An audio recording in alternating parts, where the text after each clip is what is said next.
Being in the digital age, I find myself going through social media a lot. And since I'm an artist, most of my feed is going to mainly be art related, whether it be artwork or streams of consciousness talking about art.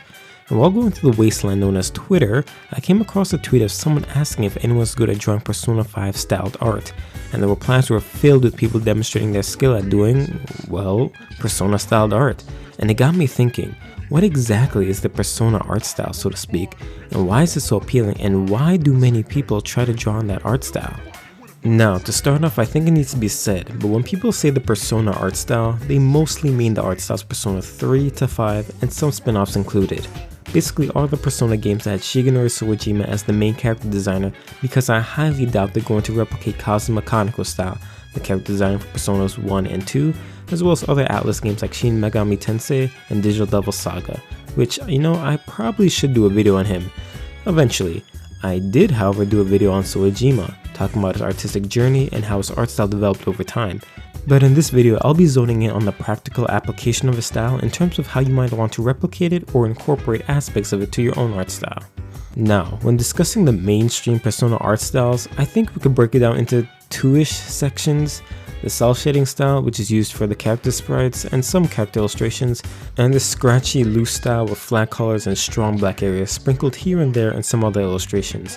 These are the styles that I usually see being replicated for Persona based art style, and I don't see the more painfully rendered styles being replicated like the main character art or these standalone illustrations, so I'll just stick with these two. And you know what, as a bonus, I'll look at their phone icons in Persona 5 since I'll also see people doing their own versions of that as well. Okay, to start off, what I'm doing here is just trying to get the overall gist of Sawajima's style. I'm practicing his proportions, his stylistic choices, and anything that stands out about his style that makes him unique. And off the bat, I noticed that there was a commonality with the eyes. The pupils will be very small and it won't be a perfect circle, rather a thin oval shape with a small highlight veering off to the left or right of the iris. Also, while Sawajima may sometimes draw eyes that are typically large for an anime style, he does keep a slight indication of the tear duct. He has a bit of a lip for the female characters, and the noses he draws are long and narrow, with the bridge of the nose sometimes being omitted. Of course, keep in mind, however, he doesn't always do this, say like for younger characters like Nanako. Another thing you guys can do if you want to sort of get the overall gist of someone's style, and however taboo this may be in the art community, you can sort of trace over some of his work to get an idea of the flow of his proportions. I know most beginners will say that this is a bad thing to do, but for the sake of studying and analyzing, this is actually a really good way to see how an artist you're inspired by places his proportions on the face and so forth. Okay, at this point I'm trying to the best of my capability to mimic his cel shading style while drawing with his proportions. I decided to do a simple bust similar to the sprite illustrations, and if you're looking for a good tutorial on how to make sprites or how to do easy cel shading, I have a fellow rising art YouTuber, Chris Mason.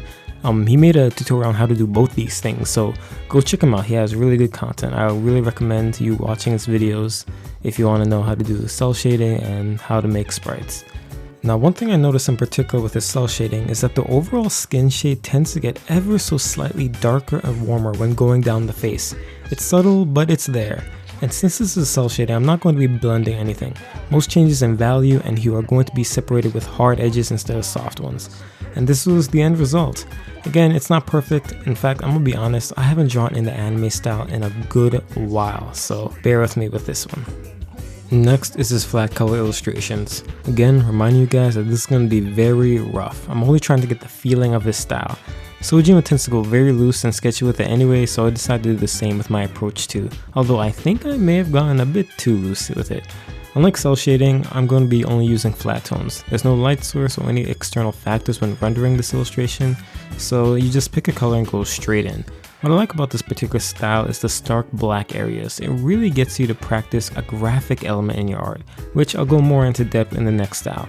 In short, you sort of have to decide how well you want the illustration to read to the viewers. Overall, this was my end result. Not as good as what I did for the cel shading demonstration, but I hope it gets the point across. Now for the Persona 5 phone icon design, or whatever you want to call this. Again, this is sort of a bonus, but I do see lots of people use this style for their own icons, thumbnails, pins, profile pics, etc. It's that appealing of an aesthetic. Some artists that I've seen do this style are Roboto, and they are absolutely amazing. And Nico B, a Let's Player, also has a pre-stream icon in this similar aesthetic. For this illustration, I decided to do a well-known character, and Naruto was the first character that came to mind, since why not?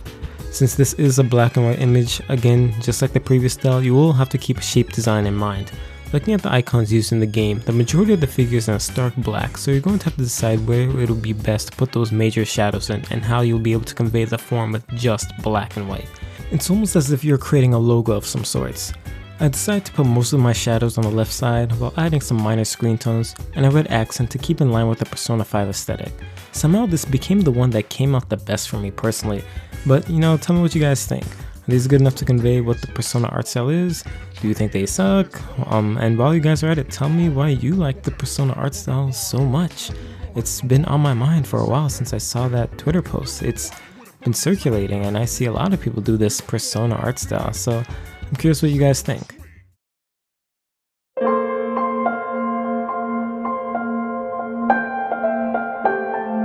I know this video is somewhat different from the usual types of videos I make, but I decided to do something that had some relevance to art while making it a bit more interesting than the typical speed painting or a tutorial or my artist analysis series. Whether this becomes a series or not, I'm not sure yet. If you guys want me to see like another art style that you want me to like look or try to mimic or dissect, by all means. This is going to be a bit different than my artist analysis, since I'm going to be drawing and, you know, being like having like an actual application to my own art. So yeah, again, if you guys are curious of seeing more videos like this, let me know. Be sure to like, comment, subscribe if you want, and I hope to see you guys in the next one.